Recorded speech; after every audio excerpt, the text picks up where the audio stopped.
Assalamualaikum warahmatullahi wabarakatuh. Selamat datang di video kami dari kelompok 5. Dalam video kali ini kami akan membahas materi tentang fungsi percabangan if pada bahasa pemrograman C#. Yang mana video kali ini kami buat dalam rangka menyelesaikan tugas mata kuliah pemrograman visual yang diampuh oleh Bapak Suhardi MKom dan juga agar mempermudah pemahaman kita bersama. Baiklah, simak selengkapnya pembahasan pada materi kali ini bersama saya Disa Pratama. Saya Nabila Melinda. Yang mana pembahasan kali ini akan diawali oleh teman saya. Pada materi kali ini saya akan menjelaskan tentang if pada C#. Langsung saja pada pembahasan mengenai materi kali ini. Untuk mengeksekusi sebuah bagian program dengan kondisi yang ditentukan untuk menghasilkan output tertentu, kita diwajibkan menggunakan if atau juga switch. Namun, yang paling sering digunakan adalah fungsi percabangan if, di mana pada saat menjelaskan fungsi percabangan if ini sering dibagi menjadi dua kondisi, yakni if else dan if else if. Yang pertama, kita akan membahas if else, di mana dapat diilustrasikan seperti ini. Lanjut, dalam contoh tersebut terdapat dua bagian, yaitu kondisi dan statement, di mana kondisi merupakan statement dan apabila bernilai false maka menghasilkan statement 2. Biasanya fungsi ini sering digunakan dalam proses login pada suatu aplikasi. Berikut if else, if pada fungsi if, kita juga bisa membuat lebih dari satu kondisi yang bernilai true, yang artinya percabangan if else. If ini dapat digunakan untuk menetapkan hasil output lebih dari satu, di mana dapat diilustrasikan seperti ini. Nah, agar lebih mudah dipahami, kita akan langsung masuk ke contoh program pada kasus percabangan if ini yang akan dijelaskan oleh teman saya Disa Pratama. Oke, baik teman-teman, saya akan menjelaskan langsung bagaimana cara menggunakan fungsi if ini. Jadi fungsi if ini sangat banyak sekali digunakan pada bahasa pemrograman apapun, tidak terkecuali pada C# ini. Nah, fungsi C# ini paling sering kita jumpai salah satunya itu pada proses login. Nah, pada proses login tersebut juga menggunakan fungsi if ini, dan juga banyak proses lainnya yang menggunakan fungsi dari if ini. Nah, pada kesempatan kali ini saya akan memberikan contoh dengan kasus yaitu menentukan jenis kelamin, baik dia akan menjadi laki-laki ataukah dia perempuan, atau bahkan dia tidak laki-laki atau juga tidak perempuan. Nah, seperti apa? Langsung saja kita masuk ke pemrograman atau langsung masuk ke aplikasi. Oke, baik teman-teman, di sini saya menggunakan aplikasi Visual Studio 2017. Jika teman-teman menggunakan versi lain, baik itu 2019 ataupun 2017, 10 dan lain-lainnya, itu tidak masalah. Jika untuk latihan kalian bisa menggunakan versi berapapun itu, karena yang beda mungkin hanya tampilannya, namun untuk fungsinya jika untuk belajar itu sama aja. Oke, seperti biasa kita buat project baru. Jangan lupa pilih untuk yang console apps, yang untuk visual C#. Oke, jika sudah kalian bisa buat nama projectnya dan akan muncul tampilan seperti ini. Nah, pertama yang akan kita ketikkan adalah kita akan membuat variabelnya terlebih dahulu. Nah, tipe data yang saya gunakan di sini adalah string. Karena kita akan membuat program untuk kasus jenis kelamin, maka variabel yang saya gunakan bernama JK atau jenis kelamin. Nah, kemudian kita akan membuat script untuk memasukkan nilai dari variabel ini. Scriptnya adalah console.write. Nah, di dalam sini kalian bisa mengetikkan sesuai yang kalian inginkan. Di sini saya akan masukkan kode JK. Oke. Lalu variabel sama dengan console.readline. Oke, jadi ini dia script untuk memasukkan nilai variabelnya nanti. Oke, langsung saja. Nah, setelah ini kita akan memasukkan fungsi dari if tadi yang telah dijelaskan oleh teman saya. Jadi, seperti yang dijelaskan tadi bahwasanya fungsi if memiliki dua unsur, yaitu kondisi dan statement, ya kan?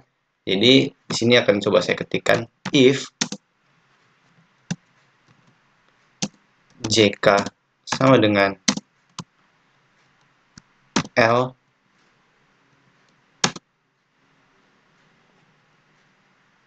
console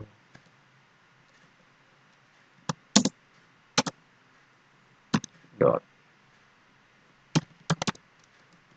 right then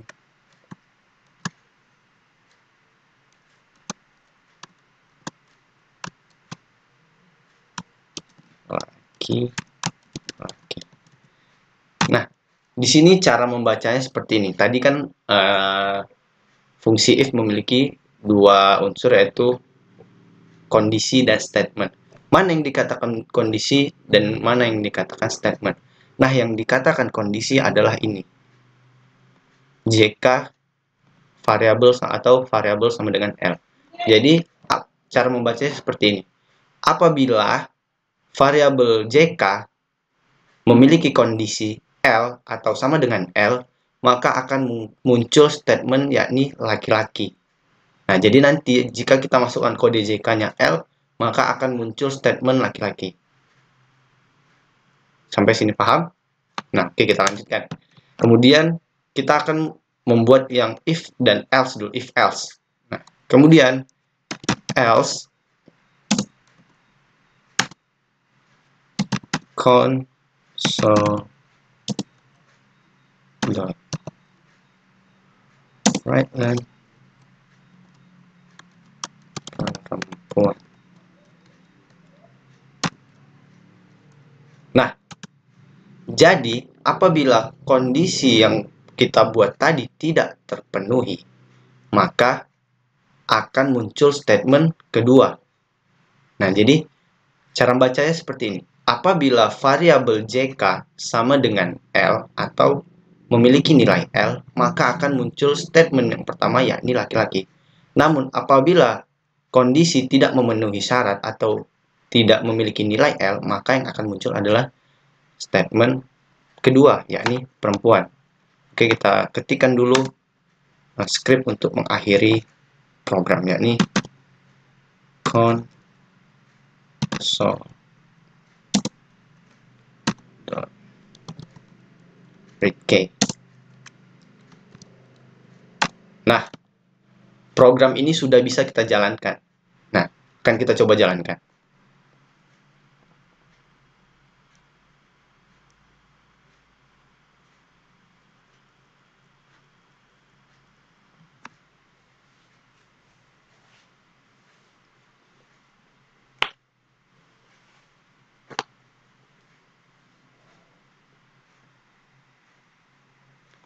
Nah, ini dia tampilan dari program yang kita buat tadi. Jadi, nah, kita akan memasukkan variabel dengan sesuai kondisi yang kita buat tadi. Jadi, karena tadi kita buat kodenya adalah L, maka harusnya yang akan muncul adalah laki-laki. Mari kita coba. Jadi, kita ketikkan L, lalu kita tekan Enter. Nah, akan muncul laki-laki. Jadi jika kondisinya atau nilainya sesuai dengan kondisi yang kita buat tadi, maka akan muncul statement yang pertama. Oke, kita coba lagi sekali lagi. Apabila kondisi yang kita masukkan tidak sesuai atau nilai yang kita masukkan tidak sesuai dengan kondisi yang pertama. Oke, jadi tadi apabila kita masukkan L, maka yang muncul adalah laki-laki. Coba kita masukkan nilai lain, misal S. Lalu kita tekan Enter. Apakah yang akan keluar? Nah, apabila kondisi yang kita masukkan atau nilai yang kita masukkan tidak sesuai dengan kondisi yang if tadi, yang pertama, maka akan muncul perempuan. Seperti itu dia, teman-teman. Sampai sini bisa mengerti? Oke, kita lanjutkan. Nah, ini adalah fungsi dari if yang pertama tadi yang dijelaskan oleh teman saya, yakni if else. Nah, bagaimana yang kedua? If else if yang memiliki lebih dari satu kondisi. Nah, jadi dalam kasus ini juga bisa kita masukkan. Nah, jadi seperti ini dia bentuknya.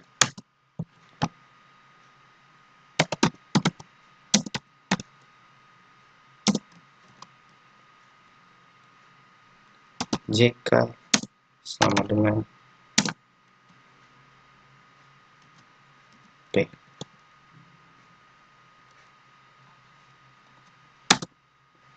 Console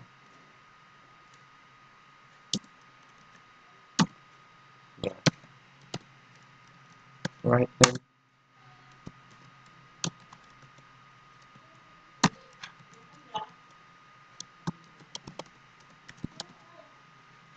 Nah, yang ini kita rubah menjadi tidak diketahui. Nah, ini dia contoh yang kedua tadi, if else if. Dia memiliki lebih dari satu kondisi. Cara bacanya seperti apa? Seperti ini. Apabila variabel sama dengan L, maka akan muncul statement yang pertama, yakni laki-laki. Namun, apabila variabel memiliki nilai P, maka akan muncul statement yang kedua, yakni perempuan. Dan apabila nilai yang dimasukkan tidak sesuai dengan kondisi yang pertama dan juga yang kedua, maka statement yang akan dikeluarkan adalah statement ketiga, yakni tidak diketahui. Seperti itu. Mudah bukan? Nah, mari kita coba jalankan programnya.